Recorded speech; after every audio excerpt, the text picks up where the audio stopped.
They laughed at her tattoo, until the Marine colonel took off his jacket. They noticed it the moment she walked into the briefing room, an inked symbol on her forearm, bold, sharp, impossible to ignore. Some of the Marines smirked.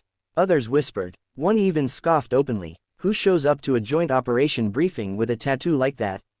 The laughter was low but cruel. What they didn't know was that the tattoo was the only thing keeping her standing. Her name was Lena Hayes, a recently transferred Air Force combat rescue specialist assigned to assist a Marine unit on a high-risk extraction mission. She was younger than most in the room, smaller, quieter, the type whose strength didn't scream, until it had to. The tattoo, a skeletal hand wrapped around a burning rope, drew mocking looks as she took a seat in the back. A corporal leaned toward his buddy and muttered, "What is that even supposed to be? A failed magician's act?" The room chuckled. Lena pretended not to hear. She kept her eyes on the screen. But her fingers tightened around her pen, knuckles white. At the front of the room stood Colonel Marcus Hale, a Marine with 2 decades of combat behind him and a reputation for seeing straight through people. He began the briefing without acknowledging the laughter, without even glancing at the back where the snickering continued. But he noticed. He always did. The mission was brutal. A team of engineers had been ambushed during a convoy south of Kandahar. 3 were presumed alive, taken hostage into a network of dried riverbeds and abandoned structures. The Marines needed to extract them before they were moved to a mountain stronghold. When the lights came back on, the colonel dismissed the room, but his voice cut through just as the mocking whispers rose again. "Hayes, stay." The laughter faded instantly. Lena's stomach tightened. The room emptied until only the colonel remained. He didn't look angry. He looked tired. "Rough start?" he asked quietly. She swallowed. "Nothing I can't handle, sir." His eyes flicked to her tattoo. "That symbol, you keep it for a reason." She hesitated. Nobody had asked her that in years. "It's a memory, sir. Of someone I lost on a rescue mission. I got it the day I promised myself I wouldn't freeze again." The colonel nodded once, slowly, knowingly. "Good," he said, "because tomorrow, we'll need you to keep that promise." The mission kicked off at 0400. The team flew out under moonlight so faint it barely glimmered on the desert rocks.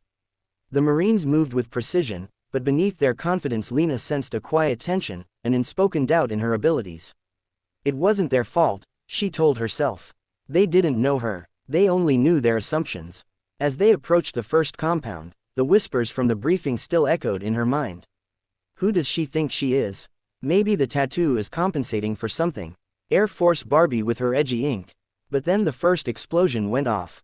The ground shook, a flash lighting the night as insurgents opened fire. Chaos erupted. Gunfire ricocheted off stone walls. A Marine went down with shrapnel embedded in his leg. Their medic was pinned behind a collapsed wall, unable to reach him. "Hayes, we need that man stabilized." This was her element, her world. The noise muted as training took over. She slid across gravel, bullets cracking the air above her, and reached the wounded Marine. Her hands worked fast. Pressure bandage, pain control, tourniquet, the movements sharp and precise. "You're okay," she told the Marine. "Stay with me, I've got you." When the medic finally reached them, he looked stunned. "How did you even get to him?" She didn't answer. She was already reaching for her rifle. Moments later, they breached the second building. The enemy fire was fierce and unrelenting, and the Marines needed to push through a narrow hall. A grenade clattered to the floor. Before anyone reacted, Lena threw herself forward, kicking it back through the doorway it came from. The explosion rocked the building. Dust rained down. "Holy," one of the Marines breathed. But there was no time to finish the sentence. They found the hostages in a cell at the far end of the complex, alive, terrified, and moments away from being relocated. Lena took point during exfil, her instincts guiding them through side passages that minimized enemy contact. By dawn, the mission was complete. Back at the base, the Marines gathered in the debriefing room again, battered, exhausted, and, this time, silent. Lena entered quietly, taking the same seat in the back. No whispers, no laughter. Colonel Hale stepped to the front. "Before we begin," he said, "I want to address something that happened yesterday." Lena felt her chest tighten. She stared at her boots.